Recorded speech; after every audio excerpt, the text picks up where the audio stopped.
Então, boa tarde a todos. Hoje é dia 23 de novembro e começo explicando que eu vou desacelerar um pouquinho aquela previsão inicial das atividades não só das atividades, das próprias aulas, né? Eu vou fazer avançar na semana que vem o mesmo conteúdo que seria para esta semana, né? Então, para esta semana seriam e serão a leitura de um texto do Antônio Cândido, né, do crítico literário Antônio Cândido, que se chama O Direito à Literatura, e na sequência, a discussão sobre a Hora da Estrela, de Clarice Lispector. No entanto, em vez de falar só entre hoje e sexta-feira que vem sobre esses textos, eu vou falar também na próxima terça, e daí depois eu envio a alteração, como é que o calendário, a sequência das atividades fica, né? Porque essas últimas aulas mais recentes já foram meio corridas, né? Bastante conteúdo para poucas horas, e aí eu temo que as coisas possam ficar um pouco complicadas se eu continuar mantendo, né? Então, apaguem aquilo que eu falei, acho que foi na aula passada, que eu ia manter, porque a gente, no ensino online, né, no ensino à distância estratégico destes meses, tem que manter o calendário que foi enviado, mas eu prefiro fazer alguma alteração e desacelerar um pouquinho. Então, hoje nós vamos, sim, falar sobre o Antônio Cândido, sobre a Clarice Lispector, sobre o texto dele, sobre a intenção que eu tenho ao aproximar uma coisa da outra, mas, antes disso, eu vou dar uma olhada junto com vocês naquilo que é a proposta da disciplina, voltar um pouquinho atrás, para ver se um certo tipo de reação que eu tenho percebido, né? Pode ser que seja a impressão minha, mas vamos tentar desfazer de que as coisas estão indo rápido demais e não está dando tempo para fazer as leituras, alguma coisa dessa natureza. Então, deixa eu compartilhar aqui alguns. Primeiro, a própria proposta da disciplina, que deve estar localizável. Era para estar aqui.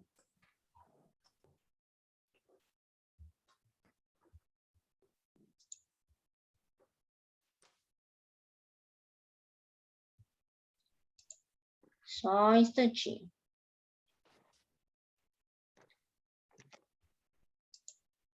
Eu já migrei para procurar vocês, um por um, ver o que eu tinha enviado ou não, e já saiu do lugar preparado inicialmente. Os arquivos. O arquivo da proposta.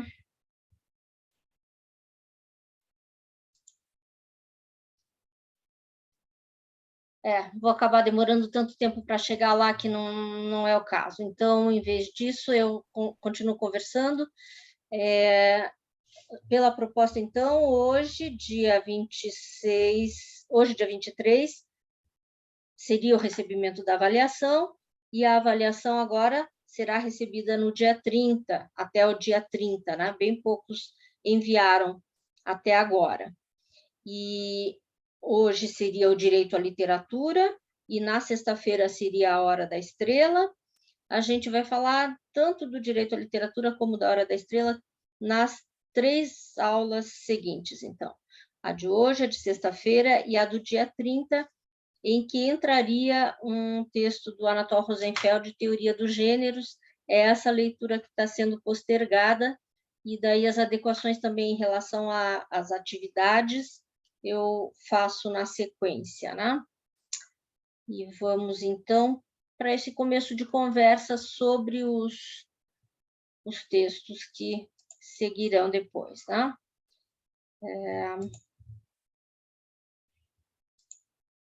Vamos lá.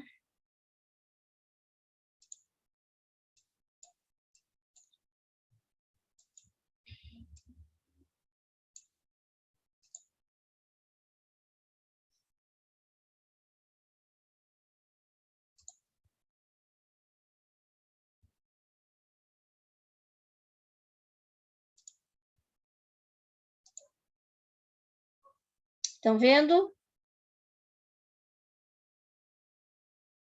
Sim? Sim. Ok. Então, a proposta em si não foi localizada. Desconsiderem que aqui está anotado como 2020, foi um erro, mas revisando o nosso programa, o que a gente já fez e o que a gente faz na sequência, né? Então, a ementa está ali, mas a ementa é repetida no programa. Então, olhamos para o programa, né?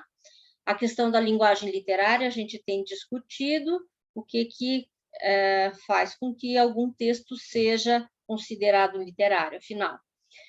A natureza do texto narrativo ficcional, né? A mímesis, a imitação do mundo, a representação do mundo que está na literatura, e a suspensão da descrença, conceito que a gente explorou por meio dos 6 passeios pelos bosques da ficção, aquela ideia de acreditar que lobos falam enquanto se está lendo uma narrativa de fantasia que a gente reconhece como tal, né? Ou de história infantil, de fábula infantil, né?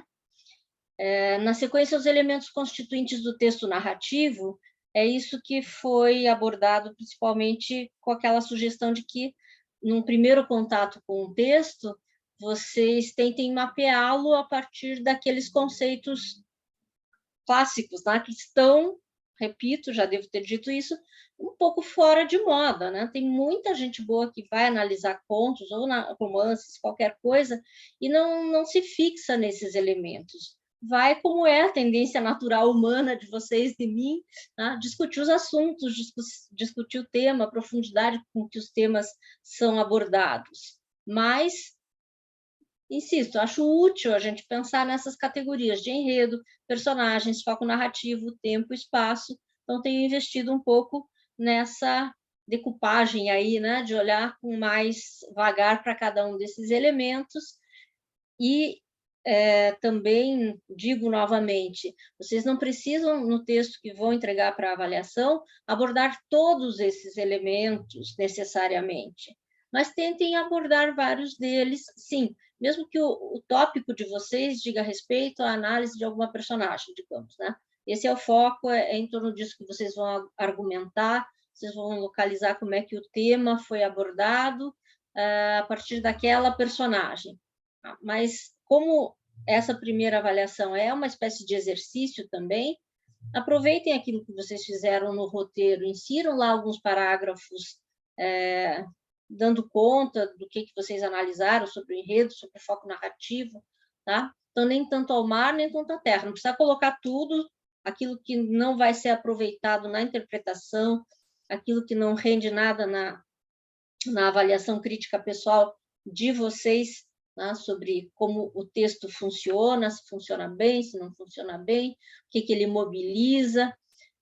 Desses elementos, escolham alguns para aproveitar o exercício que vocês fizeram no roteiro, no preenchimento do roteiro, que eu chamei de mapeamento. Mas, novamente, essa avaliação, o momento de redigir a análise para avaliação, é o momento de redigir um texto argumentativo, com começo, meio e fim, em que vocês apresentem alguma ideia forte sobre aquele conto que vocês escolheram analisar. Tá? Também faz parte dessa análise miúda jogar uma luz intensa sobre a linguagem, não só do narrador. Então, os momentos em que o narrador acaba cedendo a voz para outras vozes, né? Para as personagens. E nisso entram as formas do discurso, o discurso direto, o discurso indireto livre, o monólogo interior e o fluxo de consciência. Né?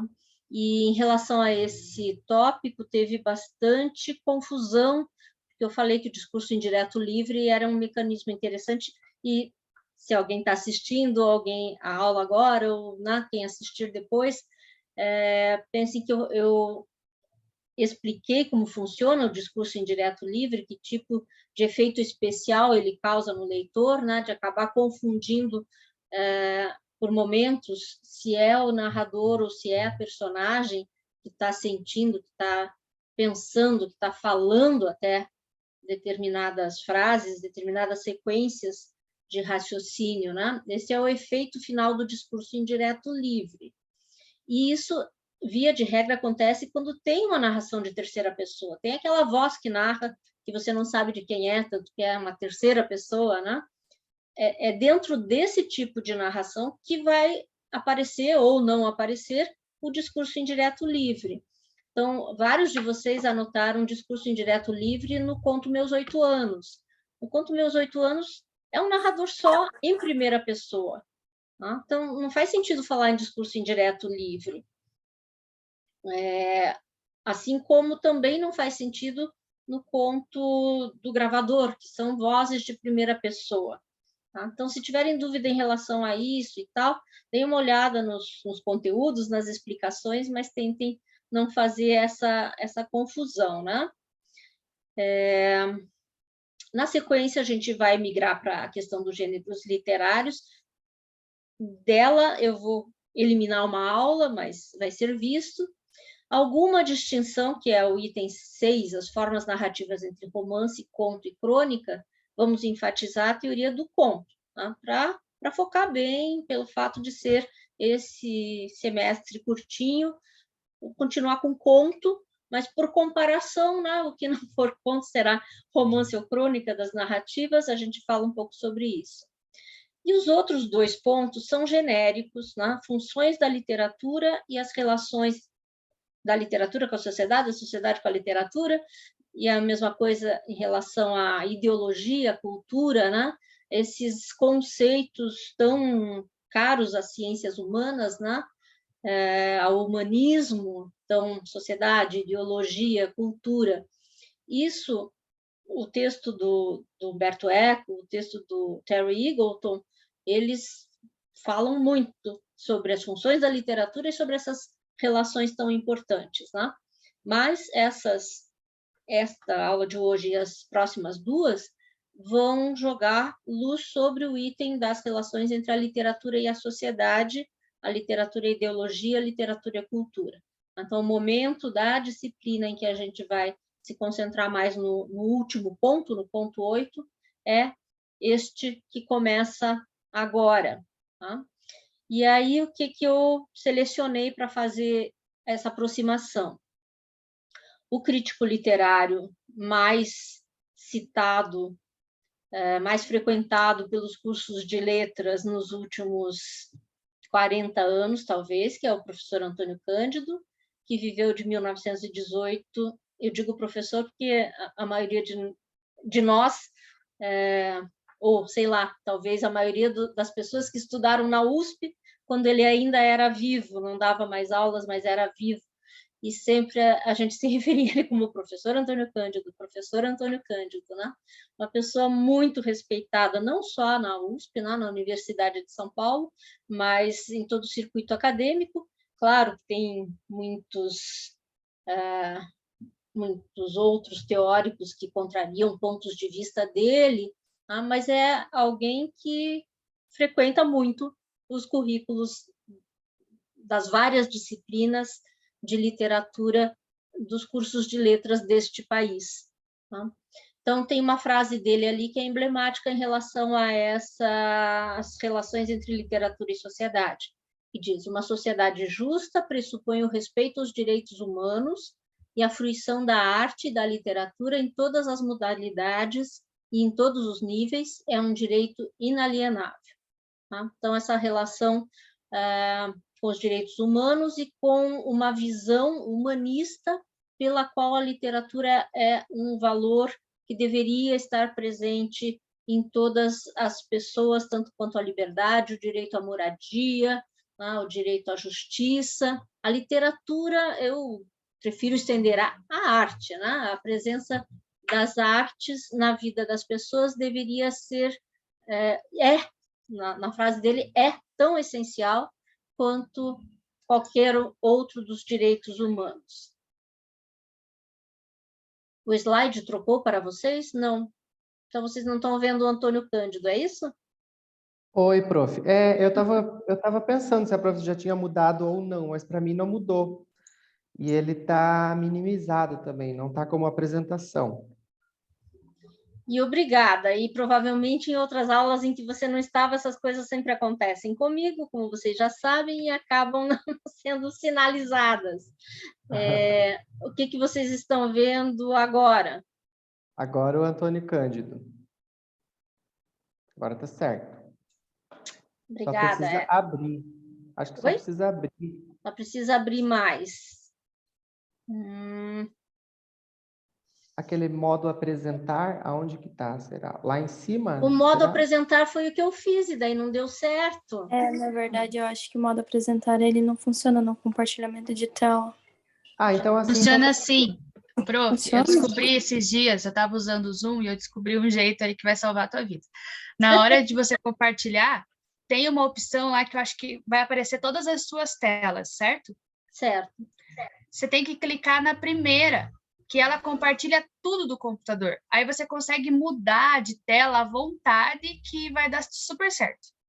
Então, vamos tentar hoje já? Até porque hoje, a Juliana está na outra disciplina também, hoje eu tenho a solução para compartilhar link e vocês escutarem o que eu escuto. Isso tem que dar certo hoje.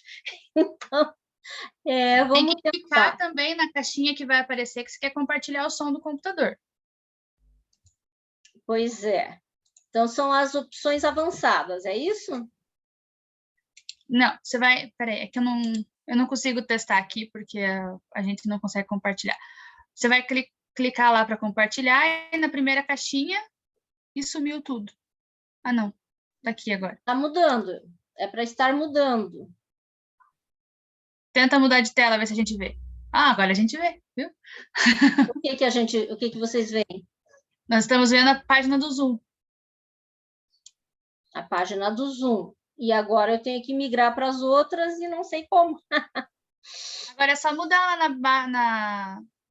na barra de ferramenta, lá embaixo, escolher a guia que você quer entrar, que vai dar certo. Não, na barra de ferramenta, sem ser nessa página. Isso. Por exemplo, aqui. Isso. Aí, se você quiser entrar em qualquer outra que está aberta ali embaixo, você consegue.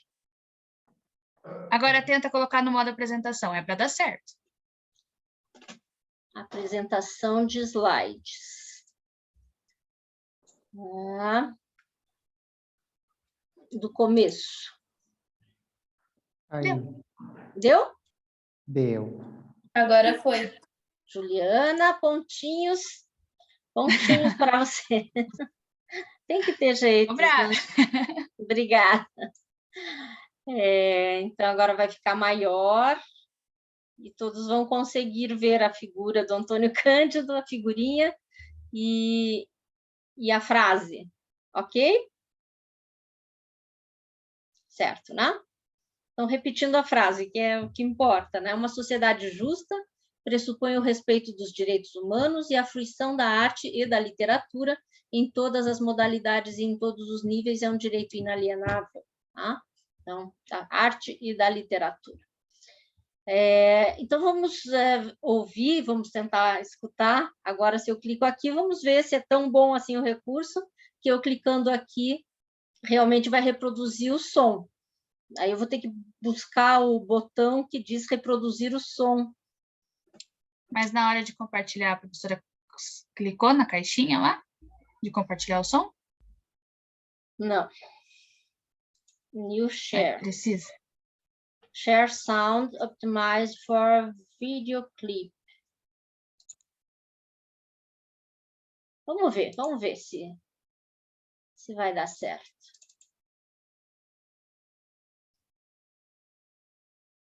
E aí vocês me avisam se não estiverem escutando.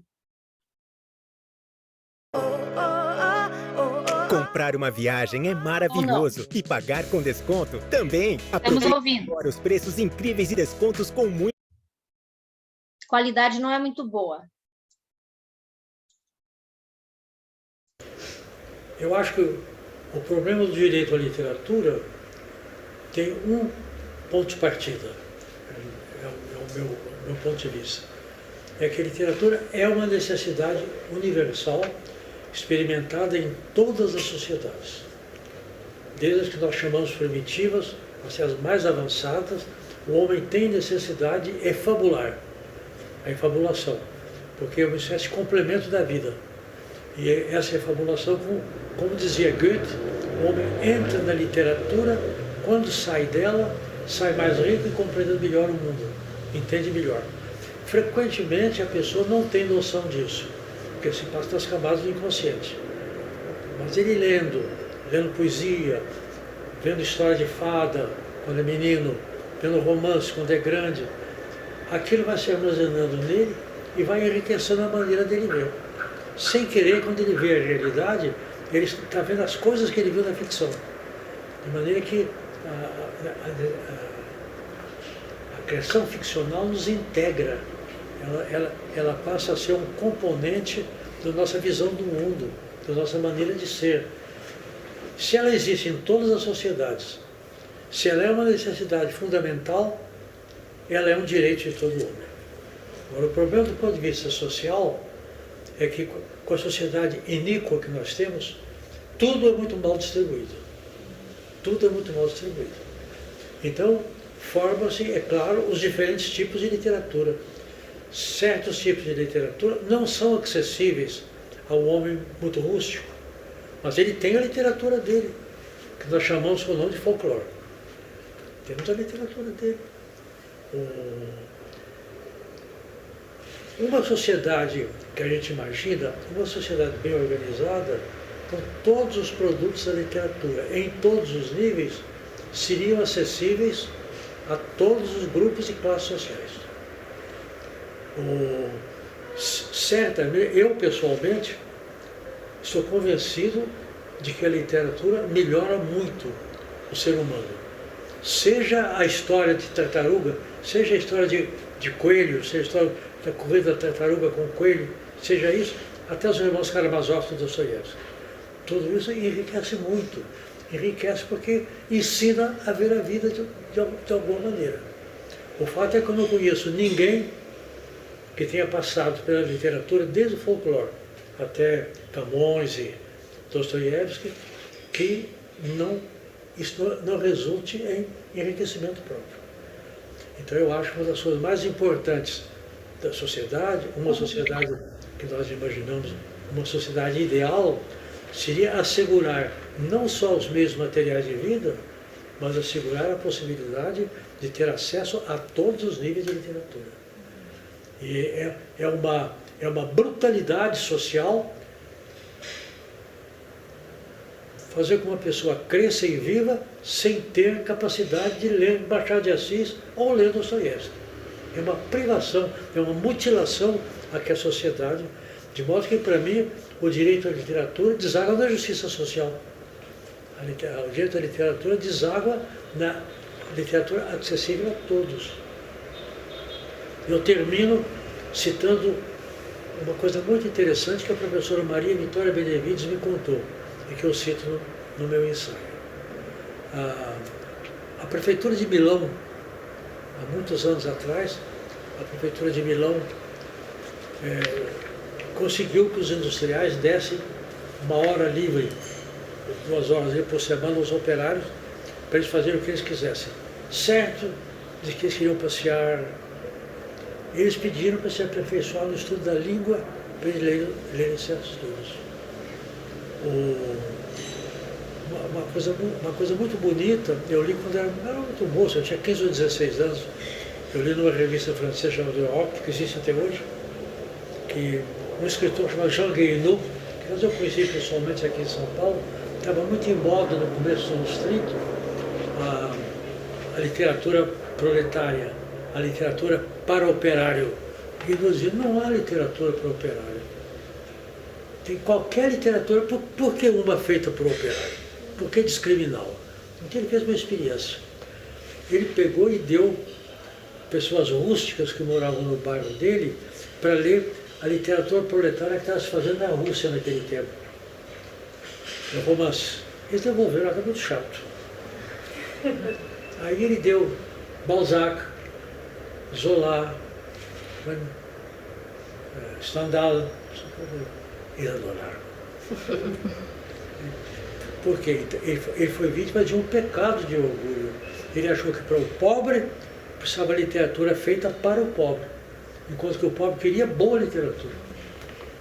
Com isso eu termino. Tá bom?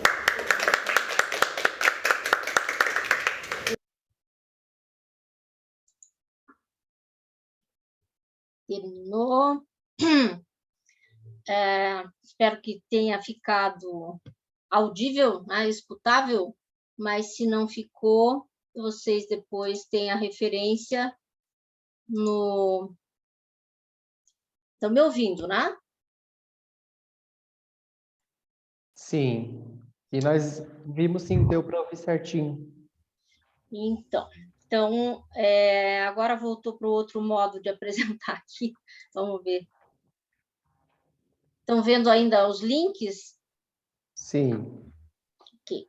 Além desse link para a fala do Antônio Cândido, tem mais dois que eu não vou abrir agora. Num deles, porque a leitura para a próxima aula é o texto do Antônio Cândido, Direito à Literatura, que já está nos materiais de vocês, depois eu copio ali para a conversa, mas já está desde sempre lá nos materiais teóricos da disciplina. E aí, sobre esse texto, tem um videozinho curto, como esse, de uns 5 minutos, eu acho, de um jurista, né, Celso Laffer, relacionando esse texto do direito à literatura com os princípios da Constituição Nacional e tal, para frisar essa ideia do direito, né? E também aproveitei para anotar um link para um vídeo sobre A Hora da Estrela, filme e romance.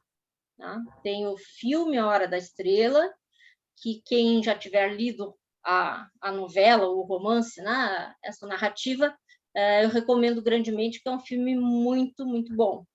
Mas, de preferência, primeiro leiam a história.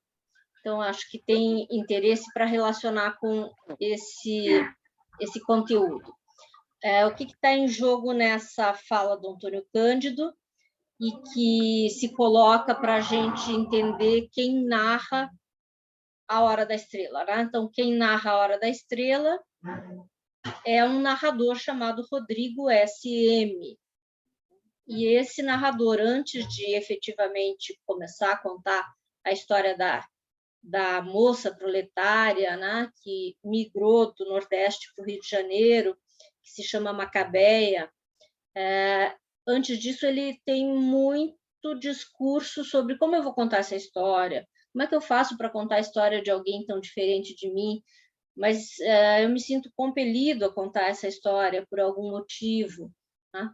Então, o tema aí, antes de entrar exatamente nos dramas da Macabeia, de por que ela se sente tão deslocada no Rio de Janeiro, né?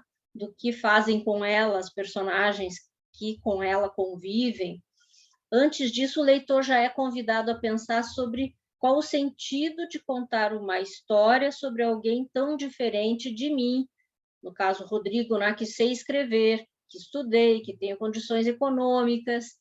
Tá? Então, optei por contar uma história sobre alguém privado de muitas coisas que eu mesmo tenho, posso usufruir. E nisso vai uma questão aí de diferença social, né? Que é tratada pela Clarice Lispector de uma forma muito delicada, por um lado, e, por outro lado, de uma forma bastante impactante. Então, como vocês vão ler para terça-feira que vem A Hora da Estrela, né? A novelinha, romance, depois a gente vê, é mais que um conto, né? Maior que um conto. Um dos temas, ou um dos aspectos para ser pensado, é esse de por que a Clarice Lispector inventou algo que ela não fazia nos outros livros dela, nem nos contos que a gente já trabalhou, mas também não fazia nos romances longos. Ela inventou de inventar um tal Rodrigo que pudesse contar essa história. E ela ainda joga com a questão dos gêneros. Ela, em algum momento, esse narrador diz que teria que ser um homem para conseguir contar essa história, por alguns motivos que estão lá. Né? E é uma história de uma moça, né? Então, por que tem que ser um homem? É uma passagem curtinha e tal, que eu considero, não é uma verdade da Clarice Lispector aquilo, né? Tanto que é ela, Clarice Lispector, que escreveu a história. mas ela trata disso, ela provoca o leitor ao dizer que se não fosse um homem, se fosse uma mulher contando aquela história, ia chorar, né? Ia lacrimejar, ia ir para o lado da pieguice. Então, quando a gente conhece a Clarice Lispector, percebe que tem uma grande ironia aí, mas ela coloca essa frase, dentre muitas outras, na voz desse homem, Rodrigo, aí, que, como a própria Clarice, digamos assim, também é atormentado, né? Ele não tá confortável no papel dele de contar essa história de alguém tão diferente dele. Tá? Ainda voltando ao Antônio Cândido, já vou falar da Hora da Estrela, então. Antônio Cândido tocou nessa ideia que ele defende no texto Direito à Literatura, de que a literatura acaba sendo um componente da visão de mundo de quem tem acesso a ela, né?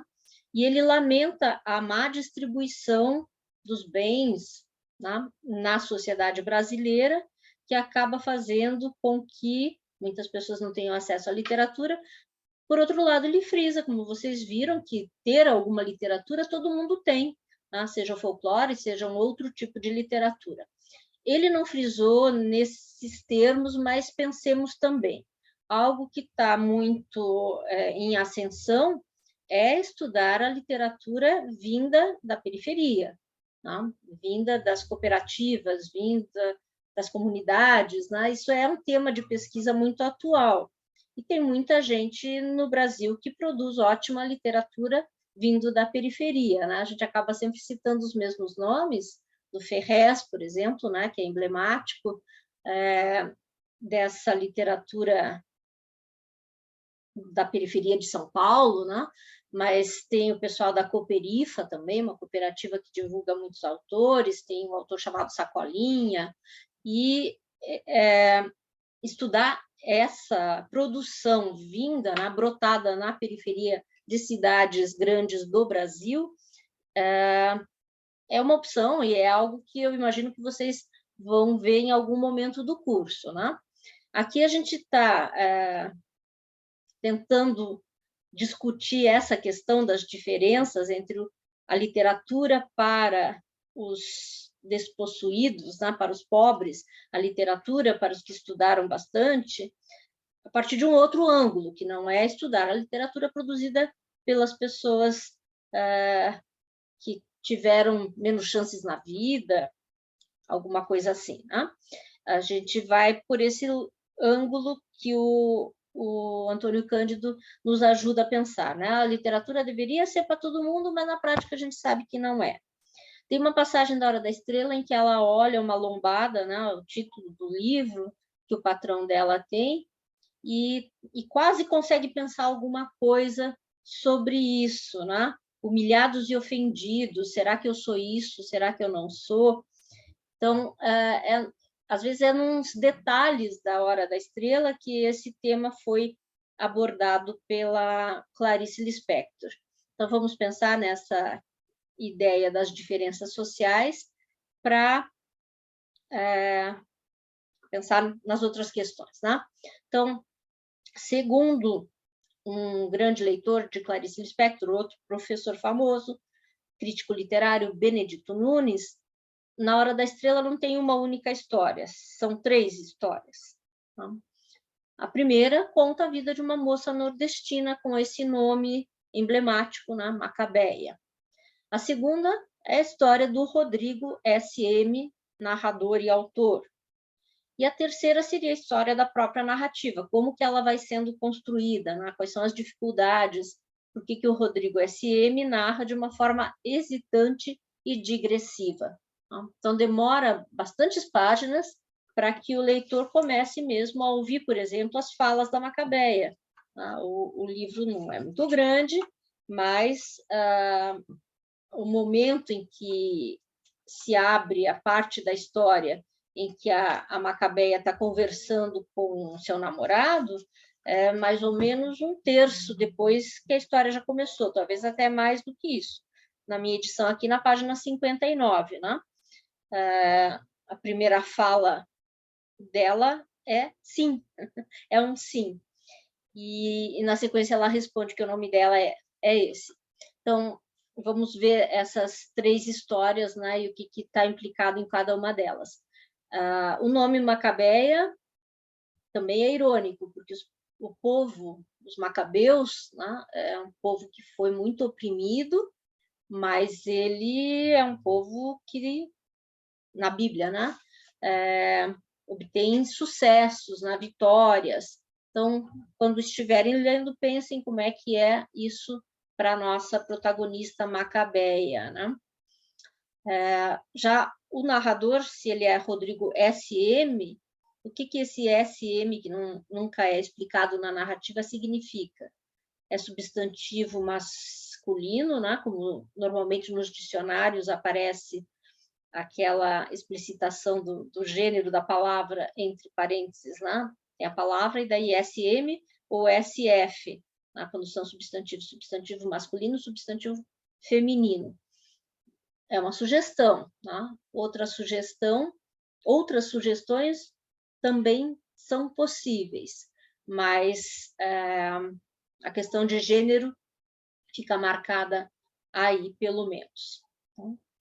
E tem a terceira história, essa história de como contar a história de alguém tão diferente de mim. Se não virarem os slides, mas acho que a Juliana me garantiu aqui, avisem, né? Qualquer coisa. Então,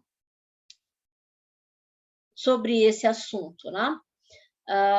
Um escritor do final do século XIX, chamado Edmond de Goncourt, que compartilhava com Oscar Wilde as teorias final de século, que a gente discutiu a propósito do retrato de Dorian Gray, né, o esteticismo. Ele, em certo momento, retratou os pobres, né, os proletários, nos seus romances, e justificou com essas palavras numa espécie de crônica que ele escrevia, está datado ali de 1871. Né? Então, por que alguém tão requintado, né, como ele, um dandy, escolhia para retratar os ambientes em que circulavam pessoas a serem representadas tão diferentes do meio sofisticado em que ele habitava, né? Ele responde, né, mas por que escolher estes ambientes? Porque é embaixo que, durante a decadência de uma civilização, se conserva o caráter das coisas, das pessoas, da língua, de tudo. E por que mais? Talvez porque sou um literato bem-nascido e porque o povo, a canalha, se preferirdes, aí é uma questão de tradução, não sei como é que estava no francês, né? A canalha tem para mim o atrativo das populações desconhecidas e não descobertas, algo de exótico que os viajantes procuram. Então, um discurso bem carregado, né, de preconceito, mas que escancara, né, essa opção por tratar dos mais pobres, dos que não frequentam os mesmos ambientes do que ele, né, escritor bem posto na vida, porque tem um sabor nisso, né? E na verdade, duas motivações diferentes. Buscar algo que é comum a todos os seres humanos, a uma determinada sociedade, que talvez esteja nos mais ricos, sofisticados, sei lá, esteja meio escondido, né, sob camadas de maquiagens, de máscaras, e que aparece, se torna mais evidente, é humano e se torna mais evidente quando se observam essas pessoas nos seus ambientes. E também porque esse escritor considerava que era exótico tratar dessas outras classes sociais, de pessoas das outras classes sociais. Então, vejam, isso foi dito há muitos anos atrás, né? E vamos pensar na nossa autora, Clarice Lispector, que tinha o olhar muito atento às miudezas do cotidiano das mulheres que ela tão ricamente representa, que em algum momento abriu um espaço na ficção dela para escrever sobre a menor mulher do mundo, né? A pigmeia, que veio estampada numa foto no jornal de domingo, e que no finalzinho da sua trajetória literária, porque ela já estava doente, morreu muito jovem, né? Teve um câncer, muito jovem não, para a época, mas, enfim, com menos de 60 anos, mesmo para 1977, que foi o ano em que ela faleceu, ela morreu jovem, né? Não se esperava que ela morresse. E esse livro, A Hora da Estrela, é um dos vários que ela organizou, que ela escreveu quando ela já era muito conhecida, já tinha circulado o mundo, né? Tinha sido traduzida para tudo que é canto, e foi nesse momento que ela optou por criar a nossa querida Macabeia. Então, se por um lado eu sou levada a dizer, imagino que ela não pensasse como o Goncourt, mas ela colocou em algumas passagens, nas falas do Rodrigo SM, raciocínios parecidos com esse que estão aí. Então, vou dar um foco, né? Vou enfocar agora algumas dessas falas que, então, não são da Clarice Lispector, são do narrador de A Hora da Estrela, que ela denominou Rodrigo SM. Então, um deles diz assim: é claro que, como todo escritor, tenho a tentação de usar termos suculentos. Conheço adjetivos esplendorosos, carnudos substantivos, e verbos tão esguios que atravessam agudos o ar em vias de ação. Já que palavra é ação, concordais? Mas não vou enfeitar a palavra, pois se eu tocar no pão da moça, esse pão se tornará em ouro. E a jovem, ela tem 19 anos, e a jovem não poderia mordê-lo, morrendo de fome. Então, ele faz uma referência ao mito do rei Midas, que tudo que ele tocava se transformava em ouro, e até algum momento da história, né, do mito, da história clássica do rei Midas, isso era uma vantagem, né, ficar rico. Mas no momento em que se toca na comida e não consegue mais comer, porque o alimento tocado virou um pedaço de ouro, de metal duro e intragável, aí a coisa não interessa mais, né? Então, essa imagem que Rodrigo emprega para falar que ele vai usar uma linguagem simples para falar de Macabeia, porque a linguagem tem que combinar com a própria Macabeia. É dessa forma que a gente vai conhecendo a personagem antes de ela entrar em ação na história, né? Então, nessa passagenzinha lá do começo, a gente fica sabendo que ela tem 19 anos. Ele já falou alguma outra coisa, que ele flagrou alguém e ele se sentiu na necessidade de escrever sobre aquela pessoa. Escrever sobre ela não, né? De ficcionalizar, porque ter visto aquela jovem foi só um gatilho para ele criar uma ficção, né? Não que ele tenha entrevistado a moça ou conversado com ela.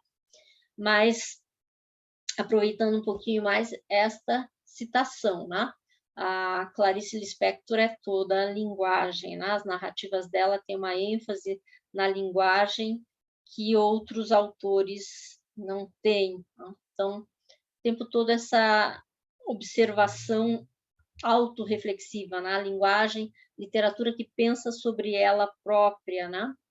Então, lendo mais uma vez, como todo escritor, tenho a tentação de usar termos suculentos, sejam os adjetivos, os substantivos, os verbos, aí para cada categoria, embora ele diga que está usando palavras fáceis, por enquanto ele ainda não entrou na história da Macabeia, né?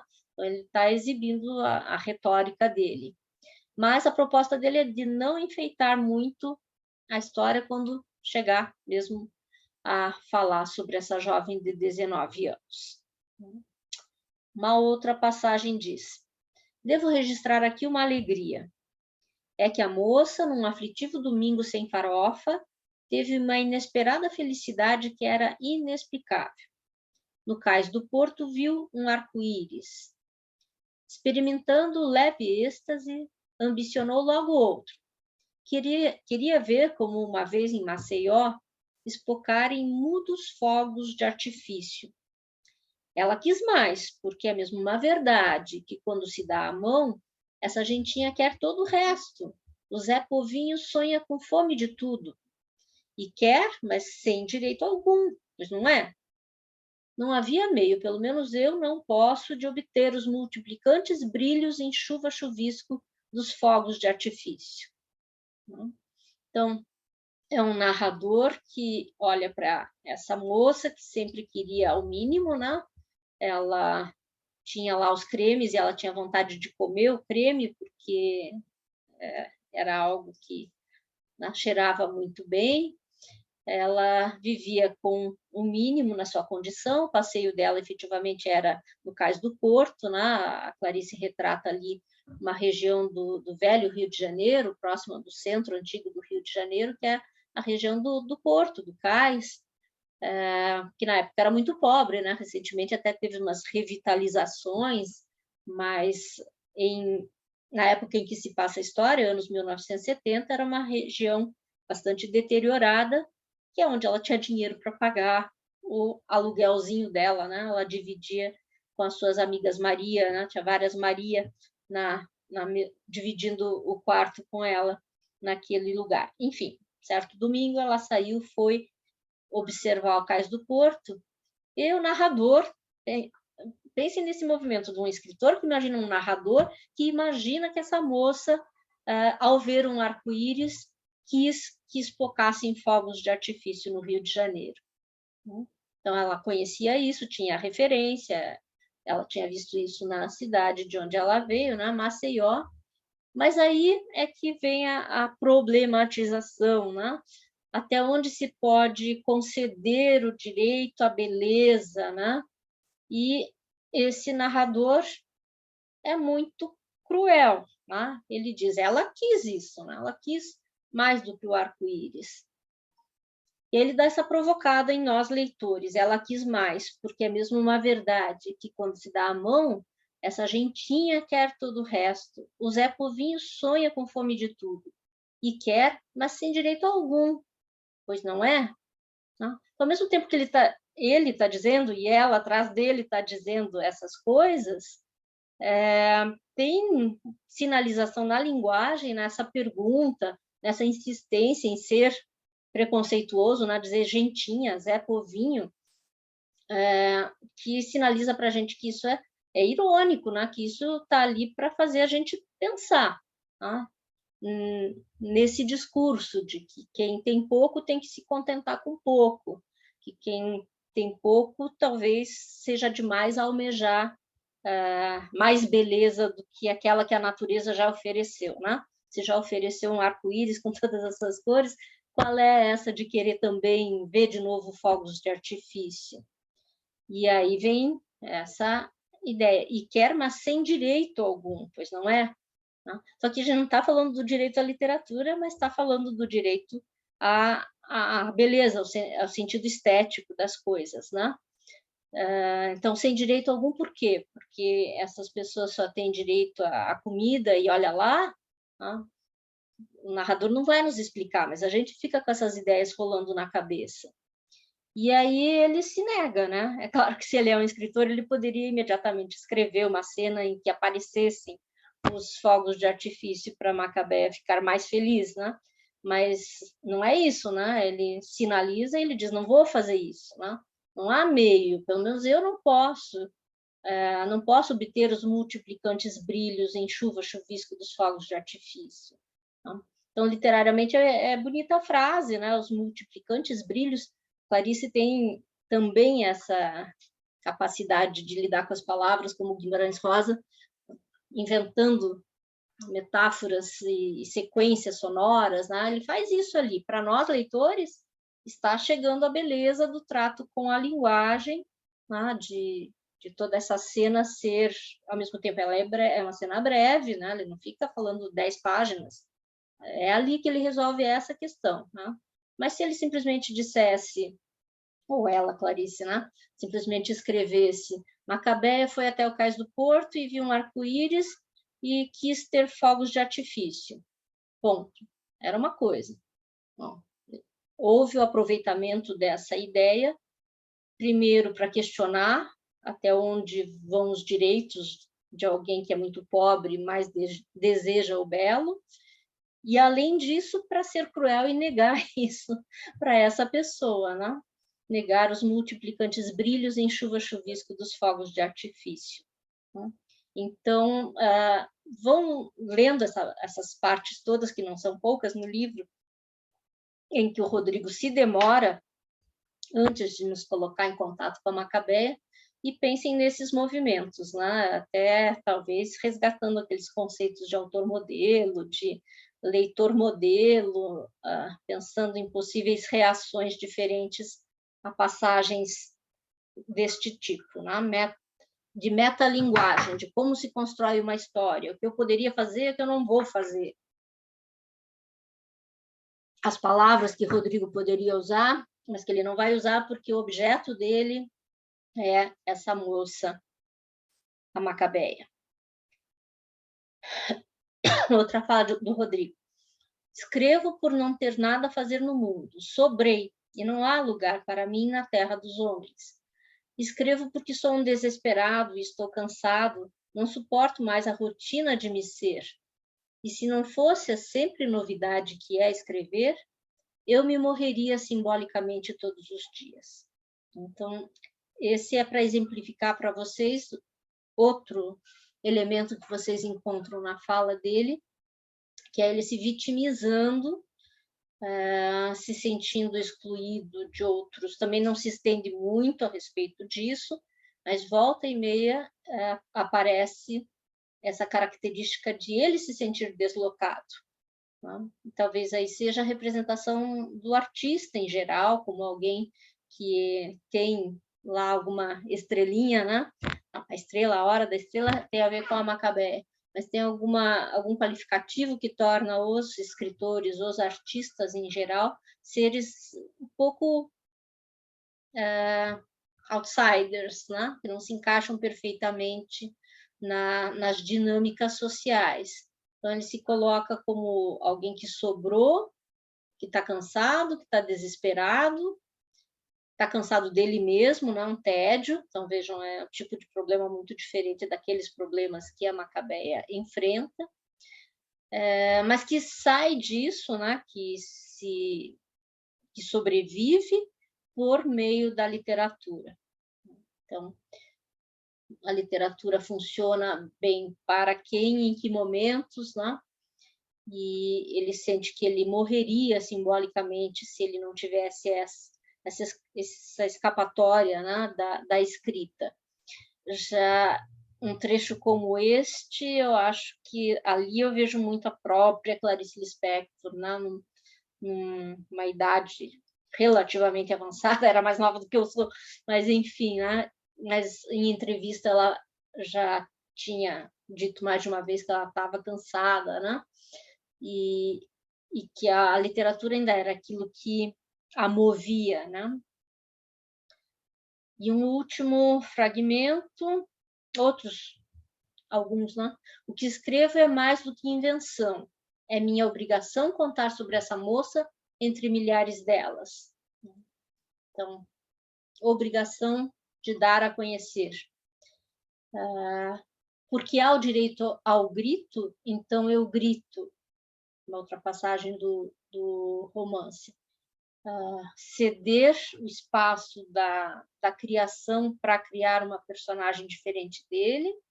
Em outros momentos, ele questiona por que é que a própria Macabeia não reclama da vida dela, não reivindica mais do que ela tem. Porque ela não sabe que tem, talvez ela não saiba que tem, não perceba que tem esse direito, né, de reivindicar. E em outro momento ela me acusa e o meio de me defender é escrever sobre ela. Então tem aí categorias do tipo culpa pela diferença, culpa pela superioridade. Não? De toda forma, a escrita, a literatura é uma busca de uma solução, tá? Um conforto para ele e a única possibilidade de não ser infeliz, né? De não se desesperar. Então, a partir dessas observações que são bem que eu selecionei muito especificamente, né, do texto da Hora da Estrela, eu proponho que vocês leiam considerando essas 3 histórias aí que o crítico Benedito Nunes colocou.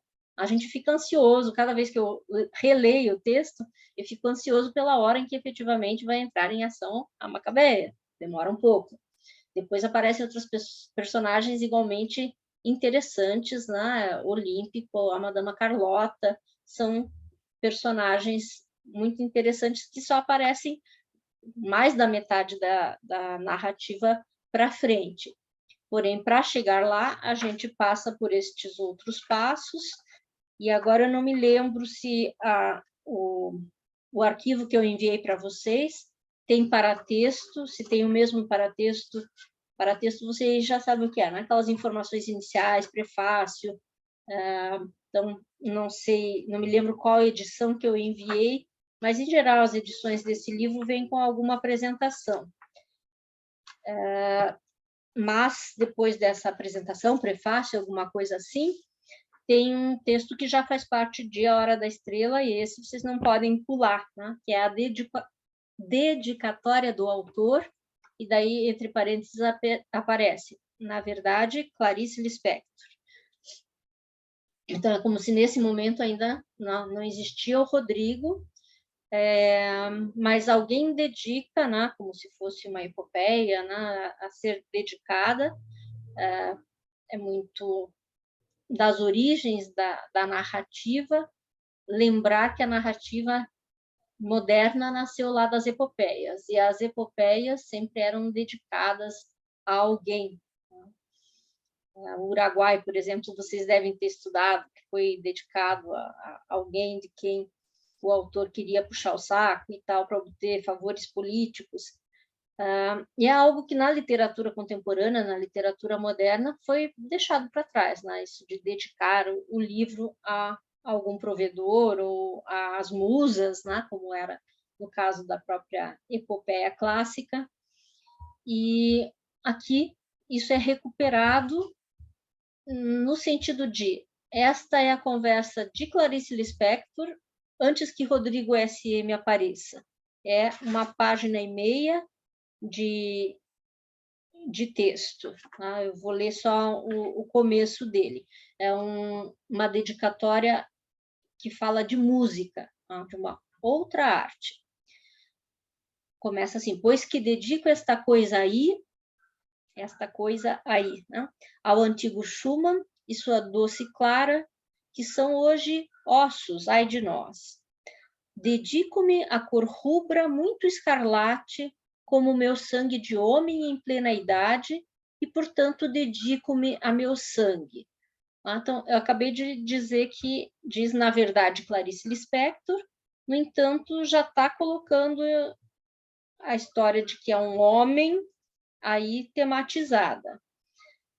Primeiro dedica a autores de música romântica, né, clássica, Schumann e sua esposa Clara. Depois, dedico-me à cor rubra, né, ao vermelho. Lá no finalzinho, na última cena de A Hora da Estrela, essa cor vai aparecer. Na sequência, dedico-me sobretudo aos gnomos, anões, sílfides e ninfas que me habitam a vida. Então, um aspecto mais mítico, mais fantasista e fantasioso. Dedico-me à saudade de minha antiga pobreza, quando tudo era mais sóbrio e digno, e eu nunca havia comido lagosta. Isso é Rodrigo, mas é Clarice também, tanto que ela até assume, na verdade, Clarice Lispector ali entre parênteses. Então, houve um momento em que esses escritores tiveram menos bens, não conheciam ainda os requintes, né, de uma vida mais sofisticada, e esse foi um momento constitutivo importante da trajetória. E por aí vai essa dedicatória de uma página e meia que, insisto, vocês devem ler, faz parte da história. E passa a fazer muito mais sentido quando a gente já leu a história inteira e volta para ver o que está escrito ali. O último parágrafo dessa dedicatória diz: esta história acontece em estado de emergência e de calamidade pública. Trata-se de livro inacabado porque lhe falta a resposta. Resposta esta que espero que alguém no mundo me dê. Que alguém no mundo né? Me dê essa resposta. Voz é uma história em Technicolor para ter algum luxo, por Deus, que eu também preciso. Amém para nós todos. Aí joga um pouco com a técnica de cinema e tal, mas acabou de dizer que precisa de respostas, né? Que está lançando questões que não estão resolvidas para ele, para ela. Assim acaba essa dedicatória, que já coloca a gente no meio de alguma coisa turbilhonante aí. E depois vem uma sequência de muitos títulos possíveis para a narrativa. Prevaleceu a Hora da Estrela, mas as outras opções formuladas por esse autor, que o narrador compra, outras das opções seriam A Culpa é Minha, Ela que se arranje, O Direito ao Grito, Quanto ao Futuro, ponto. Os outros não têm pontuação. Esse que é Quanto ao Futuro tem um ponto final. Um futuro que acaba num ponto final. Lamento de um Blue. Todos esses possíveis títulos têm a ver com algum momento da narrativa. Então, em algum momento, o narrador compara o estado de espírito da Macabeia e tal, aquele que um Blue, daqueles bem dolorosos, né, que a gente escuta e sente vontade de chorar, esse efeito que causaria, né, um lamento de um Blue.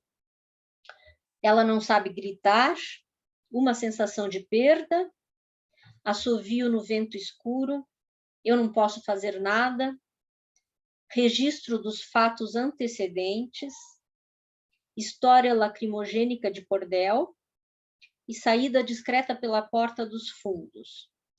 Todos esses títulos aí fazem sentido mais perante uma parte, mais perante outra, e vários deles têm a ver com essa posição em que o narrador se coloca perante a tentativa de ser verdadeiro, mas saber que não vai conseguir ser tão verdadeiro quanto ele gostaria de ser,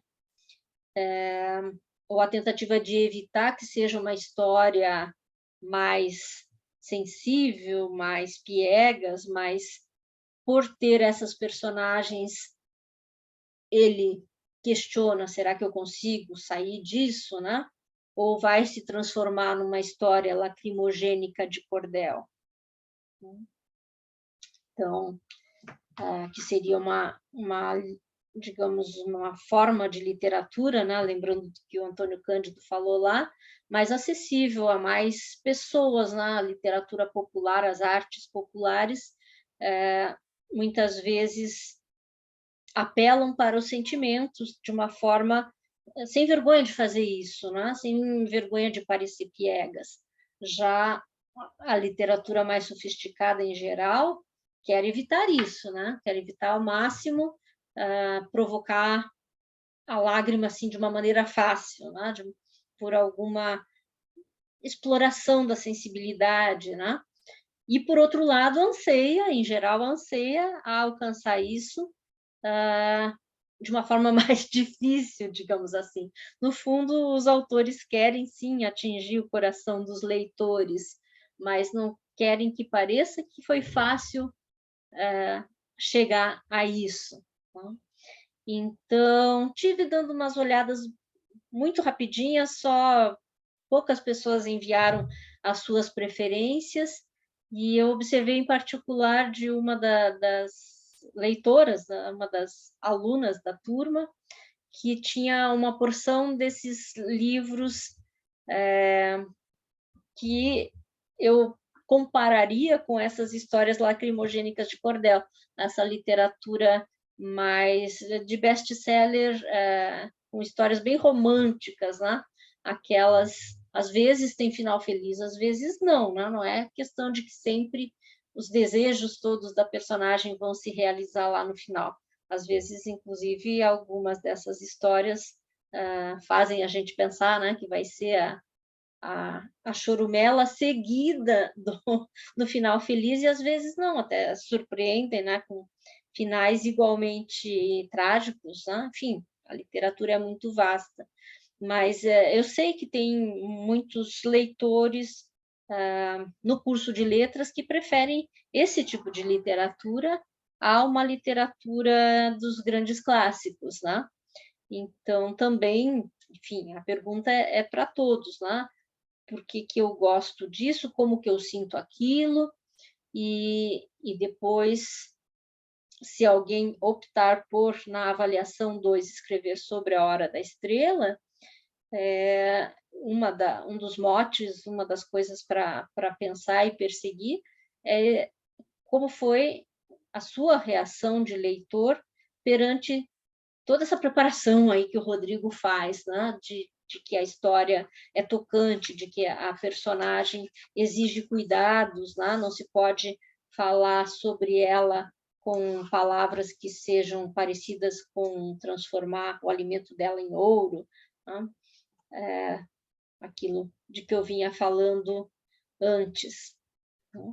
Então, vocês entraram nos contos, quem não conhecia muito de Clarice Lispector e leu os contos Amor, O Búfalo e A Menor Mulher do Mundo, foram entrando na história na medida em que os narradores de terceira pessoa, né, foram apresentando para vocês aquelas experiências e aquelas personagens, e tenho certeza que para a maioria foi muito fácil logo estar enfronhado, né?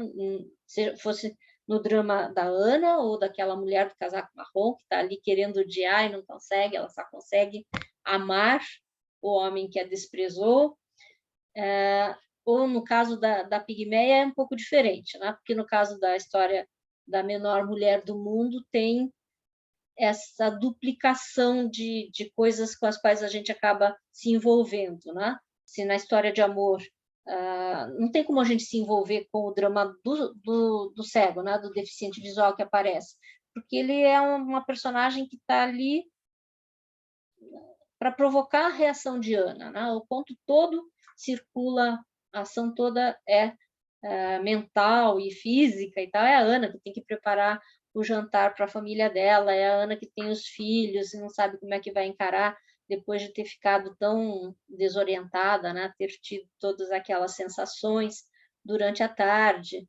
Então, todas as personagens não são tão importantes quanto ela, nem o marido, nem os filhos, e o cego também não, né? Mas tem o questionamento dela sobre, será que a piedade, né? O sentido de ela se sentiu superior àquele homem que não podia enxergar. Então, aí já tem um ponto de contato, essas temáticas sempre claricianas, né, de perceber as diferenças entre os seres humanos e as posições que cada um ocupa, né? E ela chega à formulação de que aquilo era amor, né? Mas um amor que doía, um amor que incomodava, um amor que nauseava, porque ela tinha algo que o cego não tinha, né? Mas o ponto que eu estava, né? A gente se envolve com a Ana, não com ele, com o cego. Na história da mulher do casaco marrom, nem tem outras personagens, né? O homem que a desprezou, a gente nem tem informação alguma, nem é personagem da história, né? Se tem alguma outra personagem, são aqueles animais e o búfalo, né? Se alguém, na análise de O Búfalo, quiser considerar o búfalo como um personagem que interage com a mulher do casaco marrom, está valendo, né?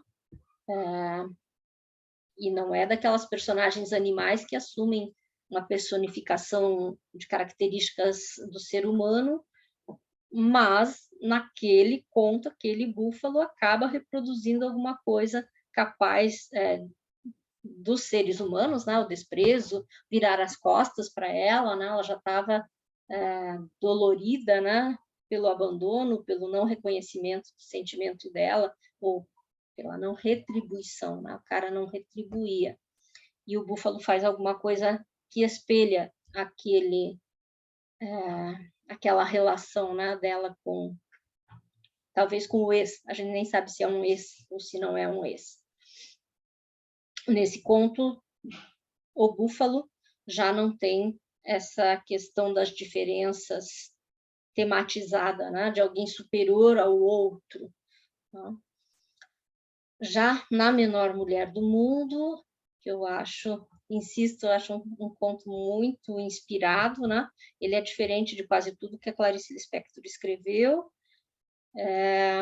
A gente pode considerar como personagens a Menor Mulher do Mundo, a Pequena Flor e o Explorador, tá?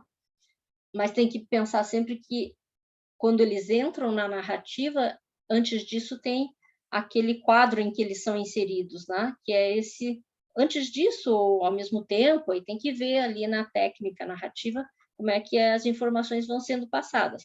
Mas existe esse outro quadro, tá? Reações de leitores de jornal de domingo, aquela foto e aquela notícia de que foi encontrada uma mulher de apenas 45 centímetros vivendo no interior da África, no Congo, né? No meio lá do Congo. Então, tem esses dois ambientes, e esse ambiente 1, digamos assim, a história se passa no Rio de Janeiro, e tem ênfase um pouco maior em uma determinada personagem, tá? Que faz o papel nessa narrativa da mulher do casaco marrom, ou da Ana, tá? Uma mulher sensível que conversa com o filho e observa que o filho transformaria a Pequena Flor numa boneca, né? E reflete sobre isso. Então, a questão das diferenças, né? Nós temos mais do que as pessoas, ou a Pequena Flor. O leitor de jornal do Rio de Janeiro se sente superior à Pequena Flor. Que tipo de superioridade é essa, né? Como que essa diferença, que é muito grande de cultura, de tamanho, né, de altura até, são vários graus da diferença. Né? E, para complicar um pouco mais, além da notícia em si, além da reflexão sobre o que é ser uma pequena mulher vivendo no interior do Congo, a Clarice capricha bastante na ficcionalização do explorador. Tá? Que ela dá o nome, Marcel Prêtre, tá? O narrador dá o nome, Marcel Prêtre, mas ao longo da narrativa acaba repetindo a expressão explorador, e a gente fica com essa ideia, né? É alguém que descobriu, tá? Um ser humano diferente lá no interior da floresta do Congo. E aí rola, né, aquele clima entre eu ia falar a Macabeia, tá? Sintomático, não é a Macabeia, entre a Pequena Flor e esse homem, que passa por reações afetivas, de alguma maneira, né, imaginadas para fins dessa obra literária, e passa pelas relações de pertencimento, né, de desejo, de desejar coisas, objetos. Então, passa também pelas diferenças dessa natureza. Uns têm mais do que outros, né? E eu acho que eu até li rapidamente na aula passada a passagem em que isso aparece, e que dá alguma liga, se a gente compara com o que vocês encontram em A Hora da Estrela, né? A respeito da forma como a Clarice Lispector tematiza a profundidade, com profundidade, né? Essas diferenças. Somos todos seres humanos, temos todos os mesmos direitos, né? Mas uns acabam acedendo a esses direitos de uma forma muito diferente de outros. Deixa eu ver se eu recupero aqui a passagem. E aí tem, na narrativa sobre a Pequena Flor, tem aquela insistência, né? Talvez a natureza tenha errado, né? Mas deixa eu ver aqui onde é que está aquela questão dos desejos dela. Quais seriam os desejos dessa mulher tão diferente, né? Ela também é capaz de engravidar e está grávida, né? Ela também vive como eu vivo, como todos vivemos. mas quais são os desejos dela?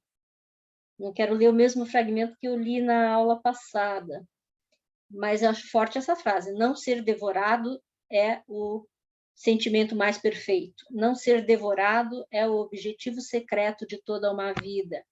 Então, ser presa mesmo é algo que aproxima muito o homem do animal.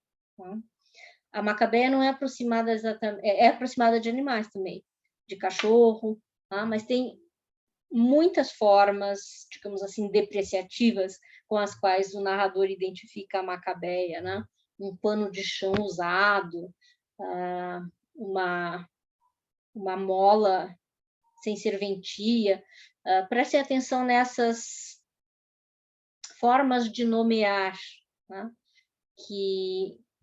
que diminuem a humanidade da Macabeia. Então, é um ser humano, mas é visto por determinados seres ficcionais lá, né, de uma forma diferente. Ou o próprio Rodrigo, SMAV, com esse olhar que não reconhece muito a humanidade. Antes de reconhecer a humanidade, reconhece outras características. Aqui sobre a pequena flor. Enquanto ela não estava sendo comida, seu riso bestial era tão delicado como é delicada a alegria. O explorador estava atrapalhado. É toda uma sequência, né? E essa que eu acho que eu já li mesmo. Vaidade, a vaidade, né? Outro valor universal, né, dos seres humanos. Vaidade que diminuiria quando ela acrescentasse a vaidade do explorador, no caso, né? Ao perceber que ela está interessada por ele. Mas sua vaidade diminuiria quando ela acrescentasse que também amava muito o anel do explorador e que amava muito a bota do explorador. E quando este desinchasse desapontado, Pequena Flor não compreenderia por quê, pois nem de longe seu amor pelo explorador, pode-se mesmo dizer seu profundo amor, porque não tendo outros recursos, ela estava reduzida à profundeza, pois nem de longe seu profundo amor pelo explorador ficaria desvalorizado pelo fato de ela também amar sua bota. Tá? Então, tem muita coisa envolvida aí, tem muitos valores envolvidos aí. Né? Alguém que ama por interesse está amando menos? Né? Ou é uma outra forma de amor profundo? Há um velho equívoco sobre a palavra amor, e se muitos filhos nascem desse equívoco, tantos outros perderam o único instante de nascer apenas por causa de uma susceptibilidade que exige que seja de mim que se goste, e não de meu dinheiro. Tá? Então, vai contra aquilo que normalmente a gente pensa, né? Que dignifica o amor é amar sem interesse, é amar sem desejar as coisas que o outro tem. Mas ali está dito o contrário, né? E isso está colocado perante alguém que não tem nada, né? Que não tem nada do nosso ponto de vista, né? Tem as coisas que ela tem o companheiro que a engravidou, tem o filho que ela vai ter, tem a natureza inteira da qual ela pode desfrutar e nós não podemos, mas acho que já ficou claro, né? O que eu estou tentando mostrar é essa necessidade de mudar de ângulo de visão, né? De sair do ângulo de visão mais óbvio para nós, podemos falar, nós, habitantes de cidades, nós que tivemos oportunidade de estudar bastante, nós que temos nossos computadores e conseguimos nos comunicar mesmo à distância, né? As diferenças entre este tipo de pessoa, que somos todos nós aqui na sala, né, na turma, e, por exemplo, a Macabeia ou, por exemplo, a Pequena Flor, que não por acaso são ambas personagens femininas, né? Isso também merece atenção. E aí vão pensando em, de repente, já está encaminhado para avaliação 1, trabalhar com algum daqueles primeiros contos, mas cogitem para a avaliação 2, não vai ter que ser sobre a Hora da Estrela, né? mas poderá ser sobre a Hora da Estrela ou sobre algum dos outros contos da Clarice Lispector. Então, já vão tentando também, como a gente tem pouco tempo, já vão tentando definir sobre qual história vocês vão escrever a avaliação 2, tá? Porque neste momento eu considerava que vocês já tinham escolhido, já tinham feito e entregado a avaliação 1, já poderíamos passar a pensar na segunda, né? Também deixar claro que, caso a avaliação 1 seja muito insatisfatória, por um motivo ou por outro, que existe a possibilidade de trabalhar de novo com o mesmo ponto e que a avaliação 2 seja, digamos assim, uma segunda nota, né? Uma segunda chance em relação à mesma análise. Tá? Não é obrigatório mudar, mas acho que é mais legal para vocês, né? Se vocês puderem mudar, né? Para não ficar repetindo muito a mesma tentativa de abordagem, né? Mas não vou agora falar sobre a avaliação 2, porque acaba que vocês ainda têm mais uma semana para entregarem a 1. Então, o que eu vou fazer é desligar agora a gravação e para a gente conversar um pouco sobre dúvidas que tenham surgido e tal em relação a essa análise que vocês ganharam mais tempo para produzir.